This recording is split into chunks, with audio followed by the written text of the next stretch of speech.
As course play dies down for the day at Stony Brook Golf Club in Estero and the sun sets on its fairways, out come its maintenance crew. Only this handful of workers are volunteers. We have a number of volunteers who are helping us on Monday and Friday mornings and afternoons, going out on the golf course and filling divots and repairing ball marks and things like that, to supplement the maintenance crew that would, again, cost more money. For the past few years, the course going through a difficult time financially. The owners finding themselves in the hole more than $8 million. And the annual debt service is $900,000 a year, and the golf course has just never made that much money. But that's not stopping these volunteers from helping the course in whatever way they can. I worry about it, and that's why I'm here, that I'd like to see it be successful. I'd like to see it continue. We'll be basically filling divots and just making sure that there's nothing laying around the course that shouldn't be there. While it might not seem like a lot, just filling a simple divot like this by volunteers, board members say, saves the course close to $2,500 a week. $2,500 they don't have to pay for additional employees. How important is it right now for volunteers to come together to support this golf course? Well, I think it's absolutely important. Otherwise, the golf course may not be here. And it is that concern that is driving volunteers to keep the ball rolling at Stony Brook. What comes to mind if this course doesn't make it? Well, obviously, our property values will plummet even more than they have already. I don't know what we'd do. It would be a bad situation.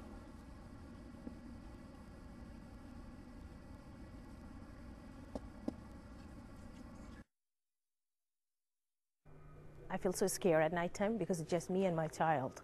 I feel so scared. I cannot even explain it. Single parent Shoshana Shakur says every morning she wakes up at her Sanibel Island duplex. A picture of this man in Muslim attire is pointing a gun right at her. I'm 35 years old. I'm horrified. I cannot deal with this. What do you think the 11 years old act? Shahana says the horrific photo moves from day to day, but regardless of where it's placed, you can always see it from her window. And the whole thing is causing her to not want to come home. I'm staying in one of my friend's house, but I'm driving every day so many miles. I cannot even explain, from Fort Myers to drop my son 8 o'clock in the morning, go to work. After I drop him, I have no place to sit. I sit under the building or library because I start work 10 or 11 o'clock. Shoshana says her neighbor is behind the photo, so we went knocking to find out why he put it up. With no answer at the home, we tried the company he owned. The Sanibel Island Police Department says they're looking into the issue. But in the meantime, Shoshana says she's paying rent but can't go home. And her time at her friend's is running out. I'm this close to go to a shelter. He asked me yesterday, Mom, are we sleeping in our house? I said, we will. Let's see. I cannot tell him what I experienced. You think he deserved this experience? What he did? What I did? Susan Rainheimer showed us around her yard today that looks more like a tropical paradise. Her and her husband purchased the home in Fort Myers 1 year ago for its lush greenery. Last week, she said she was lucky she was home when contractors for FPL came to trim the greenery around power lines in her backyard. So you told them not to cut too much? Yeah. For 3 hours, she made sure they didn't cut too much. She says the historic neighborhood near McGregor Boulevard has been butchered by FPL trimmers. I just don't see how they can come in and do that and devalue people's properties like that without a care. There's one area in this neighborhood that was hit very hard. Well, take a look for yourself. It almost looks like a tornado has just passed through. Neighbors led us to this area between two homes. They say these trees were cut without care of how it looks, and as you can see, nothing was even picked up on the ground. It's been left where it fell. Another area resident also concerned about FPL's trimming procedures. But when you cut, you could use a little more grace with it and not just treat it like it's just another job. So we went directly to FPL for some answers. A lot of residents in that neighborhood have very real concerns. We're following our normal processes that are taking place depending on the tree type, the power lines, how close they are, and the potential risk for customers. But Rainheimer says she wants more answers. There must be a better system. John Rapolo, Fox 4, in your corner. The showdown has been brewing for weeks. Tonight was the battle between the Cape's mayor and the atheists of Florida. Excuse me, sir. Your attire is not proper to speak at this podium. What's wrong with my attire? The atheists of Florida member was then let out of council chambers by Cape police. This is uncalled for. Do I have a second? This is absolutely uncalled for. I'll second that. How dare you? Do you feel as though that T-shirt is offensive to some people?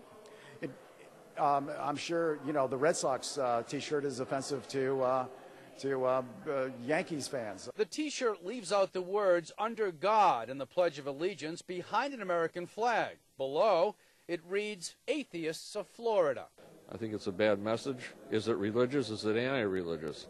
And I don't think that should be allowed in this council. During the Pledge of Allegiance at the beginning of tonight's Cape Council meeting, the atheist group deliberately left out the words "under God." One nation, indivisible. That was something that we could have ejected them for creating a disturbance, and but for wearing the T-shirts, I think not. Cape Council then voted to let the atheists speak, which they did, one by one. They defended their rights to wear T-shirts while speaking in council chambers. And I think the mayor needs to go back and really consider the U.S. Constitution and the freedom of speech. I mean, what are these people? Now, we asked members of that atheist group whether or not they were considering filing a lawsuit. They told us, quote, "We're not sure yet." At Cape City Hall, John Rapolo, Fox 4, in your corner.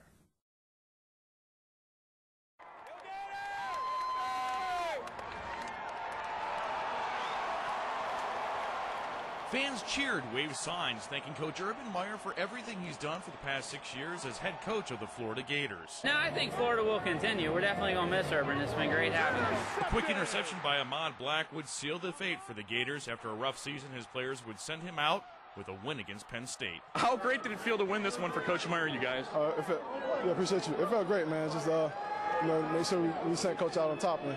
With these seniors and everything like that, so. What about that pick? I mean, you were just smiling. You ran right by us over there. Did you know it was over then? I knew it was over. When I intercepted that ball, I knew it was over. How good does that feel right now? It feels great, just to send Coach Meyer out the right way, send the seniors out the right way. They put 4 years of their life into it. Coach Meyer's put 6 years in the University of Florida. Hopefully he'll be around a lot longer and, keep giving. He's an unbelievable person.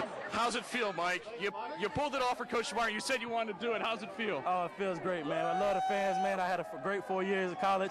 Now I can't wait to the next level. The media mobbed Meyer as players hugged each other and soaked in the win. Offensive coordinator Steve Adazio, a longtime friend of Meyer, fought back the emotions. Now, an emotional roller coaster for you? Yeah, you don't say goodbye to. It's okay. Group of great coaches, great players. 6 great years here. Florida's been awful good to me. Meyer stood with his wife Shelley and sang the school's fight song while holding on to the game ball.